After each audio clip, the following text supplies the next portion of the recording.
శ్రీ గురుభ్యో నమః. గురు బ్రహ్మ గురు విష్ణు గురుర్దేవో మహేశ్వర గురు సాక్షాత్ పరబ్రహ్మ తస్మై శ్రీ గురవే నమః. అందరికీ నమస్కారం. ద్వారకా నగరములో జగన్మాత రుక్మిణీదేవి జగద్గురువు అయినటువంటి కృష్ణ పరంధాముని వేడుకుంటూ ఉంది.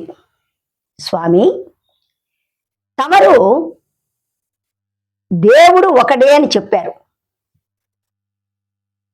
అయితే ఆ దేవుడు ఎక్కడ ఉన్నాడు, ఎలా ఉన్నాడు, దయచేసి చెప్పవలసిందిగా మనవి చేస్తున్నాను అంటే, పరమాత్మ చిరునవ్వు నవ్వుతూ, దేవి, దేవుడు అనేటువంటి విషయము ప్రపంచంలో అందరికీ తెలుసు. కానీ ఆ దేవుడు ఎక్కడ ఉన్నాడు, ఎలా ఉంటాడు అనే విషయాన్ని తెలుసుకోలేకపోతున్నారు. అదే అజ్ఞానం. దేవుడు ఎక్కడున్నాడు అని మనం విచారణ చేస్తే ఎక్కడ లేడు అనేటువంటి సమాధానం తిరిగి వస్తుంది. అండము దేవుడే, పిండము దేవుడే, బ్రహ్మాండము దేవుడే. అంటే అండము అంటే భూమి, పిండములు అంటే ఈ భూమి మీద ఉన్నటువంటి ప్రాణములతో సంచరించేటువంటి సకల జీవులు, బ్రహ్మాండము అనగా సూర్యచంద్రులు, నక్షత్రములు, గ్రహములు, వీటన్నిటినీ కలిసి బ్రహ్మాండము అంటారు.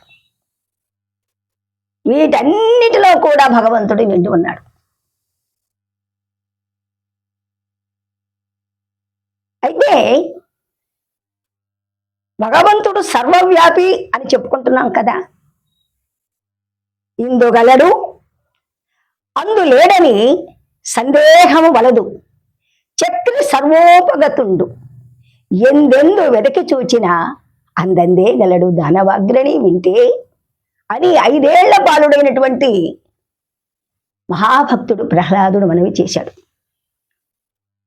భగవంతుడు లేనటువంటి స్థలం ఎక్కడా లేదు. ఓ గురువుగారు పిల్లలందరినీ పిలిచి తలా ఒక అరటిపండు ఇచ్చాడట.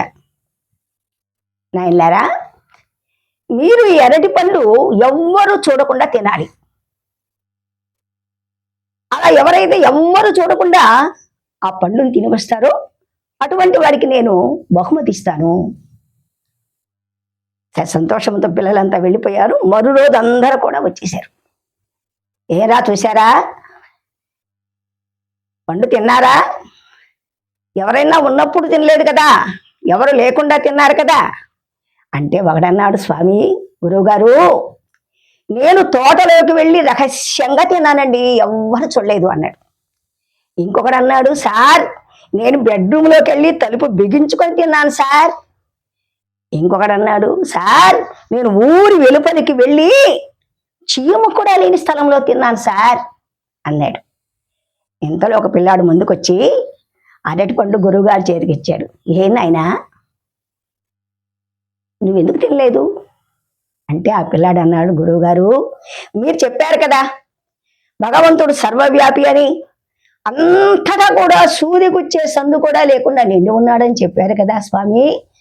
మరి ఎక్కడికి వెళ్ళినా దేవుడు చూస్తూనే ఉన్నాడు కదా, దేవుడే ఉన్నాడు కదా, దేవుడు లేని స్థలం లేదు కదా, అందుకే నేను తినలేకపోయాను గురువుగారు అన్నాడట. సరే, అందుకే పెద్దలు చెప్పారు, భగవంతుడు సర్వవ్యాపి, ఆయన లేనటువంటి స్థలము ఎక్కడా లేదు. స్థావర జంగముల యందు నిండి ఉన్నాడు భగవంతుడు. స్థావరములంటే ఏంటి?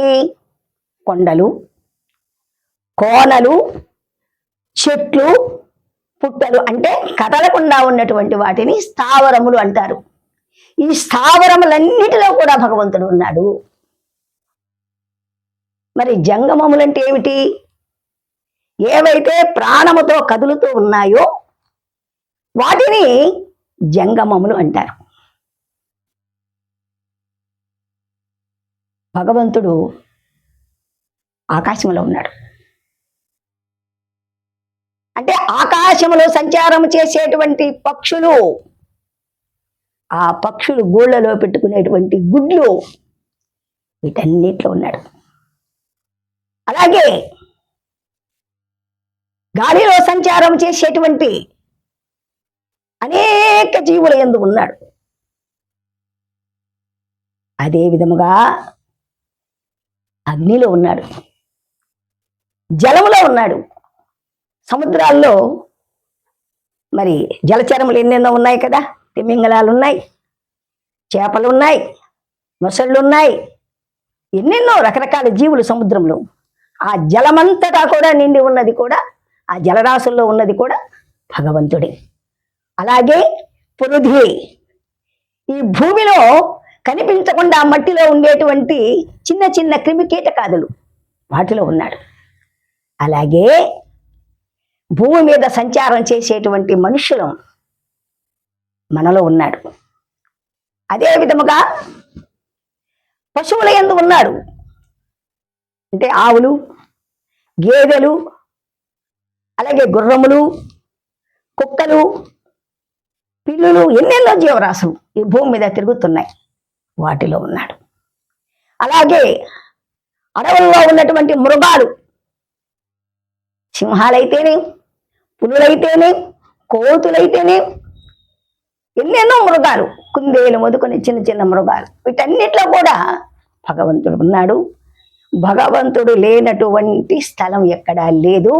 చీమలో, బ్రహ్మలో, శివకేశవాదులలో అంతట్లో కూడా నిండి ఉన్నాడు భగవంతుడు.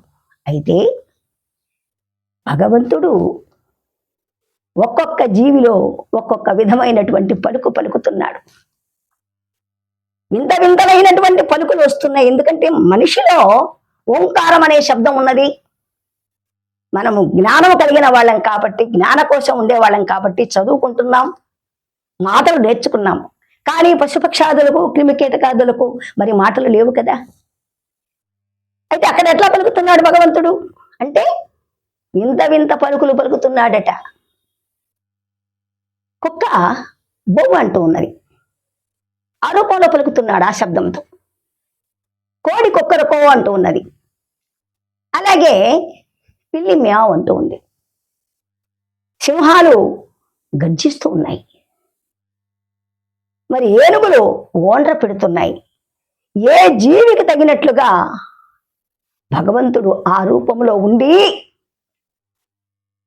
ఇంత వింతలైనటువంటి శబ్దాలతో పలుకు విధముగా ఉన్నాడు, పలుకులు పలుకుతున్నాడు. భగవంతుడిని తెలుసుకోవడం చాలా కష్టం. ఆ భగవంతుడు ఎలా ఉంటాడు, ఎక్కడ ఉంటాడు అనేటువంటి విషయము మనకు వివరంగా చెప్పగలిగినటువంటి గురువు కావాలి. గురుకటాక్షం లేనిదే మనం ఇవన్నీ కూడా తెలుసుకోలేము. భగవంతుడు బయటే కాదు, లోపల ఉన్నాడు. అంతరంగ దేహం అనేటువంటి గుహలో, అంటే లోపల గుహ, సకల జీవరాశుల్లో కూడా ఒక గుహ ఉంది. గుహ అంటే ఖాళీ. ఆ ఖాళీలో ఉన్నాడు, లోపల ఉన్నాడు, బయట ఉన్నాడు. అనేక రకాలైనటువంటి వింత వింత శబ్దాలతో ఉన్నాడు. మనలో కూడా దశ విధాలైనటువంటి నాదాలతో ఉన్నాడు స్వామి. ఒకసారి మీరు చెవులు రెండు కూడా వేళ్లతో గట్టిగా మూసుకోండి, లోపల ఏం శబ్దం వినిపిస్తుందో గమనించండి.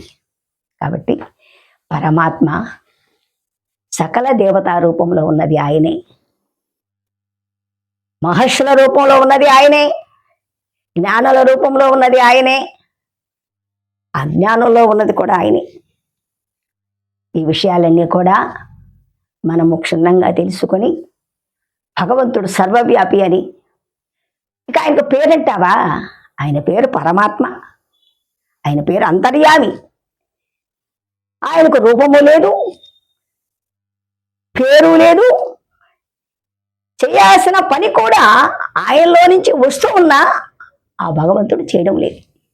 మనము చేసేటువంటి పూర్వజన్మ సుకృతము, మన పుణ్య ఫలితము ఇదే అక్కడి నుంచి వస్తూ ఉంది. అంతేకాని భగవంతుడు ఏ పాపానికి ఏ పుణ్యానికి కూడా కర్త కాడు.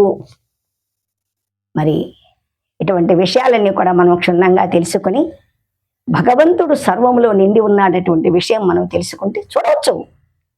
చెట్లలో చూడవచ్చు, పుట్టల్లో చూడవచ్చు, కొండల మీద చూడవచ్చు, దేవాలయాల్లో చూడవచ్చు.